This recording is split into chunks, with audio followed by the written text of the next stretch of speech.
শুভ সকাল বন্ধুরা, সুন্দরবন জেলার ছোট্ট একটা অঞ্চল থেকে আমি নমিতা বলছি। তো সকলে কেমন আছো? আশা করি ভালো আছো।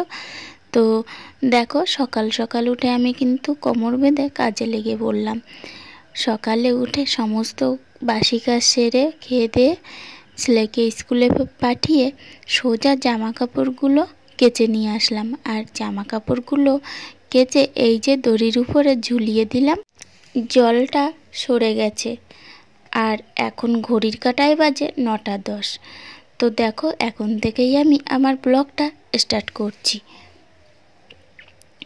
এই যে জামা কাপড়গুলো পুরো সবগুলোকে একে একে মেলে দিলাম। আর আমার চ্যানেলে যেসব নতুন নতুন বন্ধুরা আসছো তাদেরকে সবাইকে বলবো একটা নোটিফিকেশান রেখে যেতে, তাহলে আমি তোমাদের পরিবারে সহজেই যেতে পারবো। আর কে আমাকে সাহায্য করছো আমি তো বুঝতে পারবো না, তার জন্য বলছি বারবার করে একটা নোটিফিকেশান রেখে যেতে। তো যাই হোক, দেখো জামা কাপড়গুলো মেলা হয়ে গেল। আর এই 5-6 দিন হয়ে গেল কোনো টাইম কলে জল আসছে না। তোমাদের তো বলেছি, ওই হালকা পাতলা আসছে আবার আসছে না, এরকম অসুবিধা হচ্ছে। তো দেখো, জামা কাপড়ের ঝাপ এখনও পড়ে আছে, সবে কটা বের করেছিলাম আর জলটা চলে গেছে। তো কিছু করার নেই, ওই যে আছে। আর সকালে এঁটো থালাটাও ভাত খেয়ে রেখে দিয়েছি, ওটাকেও এখন ধুয়ে নেব। জামা কাপড়গুলো ধুয়ে নিলাম, আসলে জলটা এসেছিল তো কতদিন হলো আসে না। আর এই দেখো, কালকে মাছ ধরেছিল, তো এখানে শোল মাগুর আর শিঙি মাছ জিওনো আছে। আসলে কাদার পেড়ির ভিতরের থেকে বেরিয়েছে, আর এগুলোকে জিয়ে রেখেছে অনেক দিন ধরে খাওয়া যাবে। তাই এখানে কিন্তু অনেকগুলো আছে, দেখে বোঝা যাচ্ছে না। আর এ সাইডে কালকে কিছু মাছ ধরেছিল, তা ফ্রিজে রেখে দিয়েছিলাম। তো এগুলোকে আমি ভিজিয়ে দিয়েছি। দেখো, এগুলো আমি পরে কেটে নেব। আর এই যে অল্প কিছু জামা কাপড় আছে, এগুলোকে আমি এখন তুলে রাখবো, আজকে আর তো হয়তো ধোয়া হবে না। আর এই দেখো, এখানে কালকে তো পুরো শুকিয়ে গিয়েছিল, তো আজকে এসে দেখি কতটা জল হয়ে গেছে। আসল কথা, ওই সাইডের খালটায় তো জল ভরা, তো জলটা আস্তে আস্তে এসে এখানে একটু ভরে গেছে। আর এর নিচে না বহুত কই মাছ, লাঠা মাছ, শোল মাছ আছে। তো দুপুরবেলা শ্বশুরমশাই স্নান করার সময় মাছগুলো ধরে নেবে। আর দেখো, এখন প্রায় 11টা বেজে গেছে, তার ভিতরে আমি অনেক কাজ করে নিয়েছি, তোমাদের তো দেখানো হয়নি। তো আমি এসে ভাতটা বসিয়ে দিয়েছি। আসলে কল থেকে জল আনতে হচ্ছে বারবার করে, যার জন্য তোমাদের আর দেখানো হয়নি। তো মাছ কাটতে বসে বললাম। ওই যে দুটো ফ্লোই মাছ খেতে কিন্তু খুবই ভালো লাগে। আর এই যে দুটো তেলাপিয়া, আর এই দুটো জাপানি পুঁটি, আর এই যে দুটো আছে ছোট ছোট দুটো বাটা মাছ। আরও ওই একই মাছ আছে, অনেকগুলোই আছে, তো আমি আর দেখালাম না। ওই একই মাছ তো, যার জন্য আমি তোমাদেরকে একটা দুটো করে শেয়ার করলাম। তো দেখো, এখন আমি মাছগুলো সবগুলোকে কেটে নেব। আর মাছ কাটতে কাটতে আমি যত সময় মাছ কাটতে থাকবো ততক্ষণ যেন তোমরা কোথাও যেও না।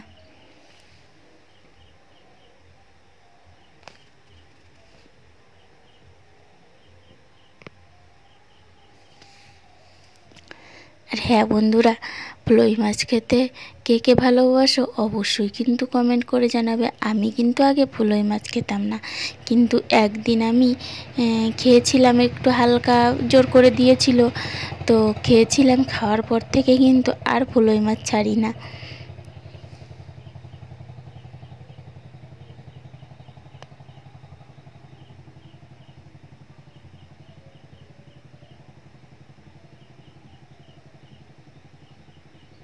তো দেখো, মাছটা কিন্তু কাটা হয়ে গেছে, এখন ধুয়ে নিয়ে আসবো। তো মাছ ধুয়ে রেডি হয়ে এই যে বাঁধাকপিটা কাটতে বসে পড়লাম। আজকে আমি বাঁধাকপি রান্না করব, আর ওই যে মাছ দিয়ে আলু দিয়ে রান্না করব, আর একটা টমেটোর টক করব, আর বেশি কিছু করব না। এইটা দিয়েই দুপুরে খাওয়া হয়ে যাবে। আর দেখো, ভাতটা না, মাছ কাটা হয়ে গেছে কিন্তু ভাতটাও কিন্তু এখনও ফোটেনি। তো দেখো, ভাতটা তারপরে কিছুক্ষণ পরে দেখি ফুটে গেছে। তো ওটাকে ফ্যান ঝাড়তে দিয়ে এই মাছ ভাজা বসিয়ে দিলাম। আর এই যে কিছু মশলা নিয়ে বাটতে লেগে পড়লাম, আসলে মাছের তরকারিটা করব তার জন্য। তো শিলে বেটে মশলা দিয়ে রান্না করলে কিন্তু খুবই টেস্টি হয়। কে কে আমার মতো শিলে বাটো অবশ্যই কিন্তু কমেন্ট করে জানাবে।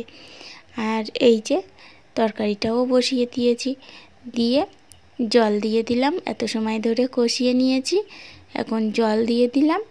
আর তরকারিটা ফুটে উঠলেই মাছগুলো দিয়ে দেব।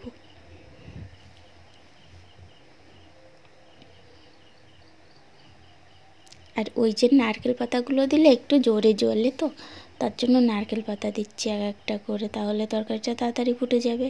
তো দেখো আমার তরকারিটা কিন্তু হয়ে গেছে। তো তারপরে স্নান করে পুজো দিয়ে কত কাজ করলাম।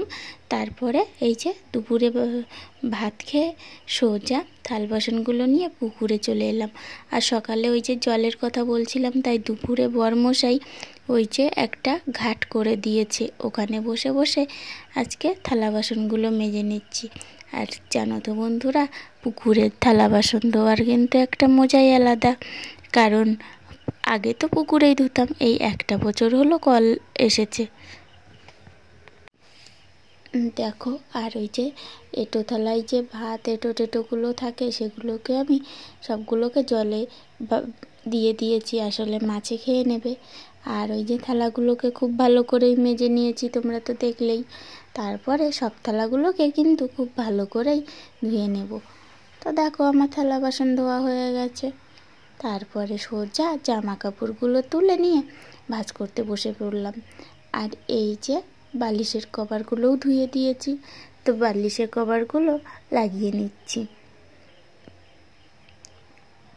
আর এই যে বালিশের কভারগুলো দেখছো আর বালিশের ভিতরের কভারগুলো দেখছো, দুটোই কিন্তু আমার নিজের হাতেই সেলাই করা।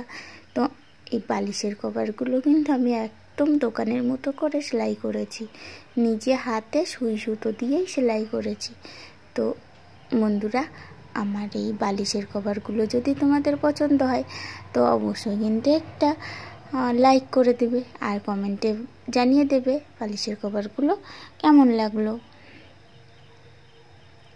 তো দেখো বালিশের কভারগুলো কিন্তু লাগানো হয়ে গেছে। এবার সবগুলোর জামাগুলো খুব ভালো করে আমি ভাঁজ করে নেব।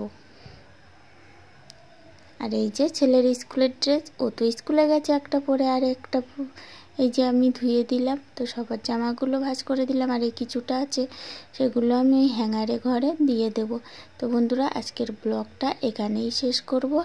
আর এই যে সব শেষে আমি গুছিয়ে দোকানে বেরিয়ে পড়েছি। তা ব্লগটা এখানেই শেষ করে দেব। যদি আমার ব্লগটা ভালো লাগে তো অবশ্যই লাইক কমেন্ট শেয়ার করে দেবে, আর কমেন্টে জানিয়ে দেবে ব্লগটা কেমন লাগলো।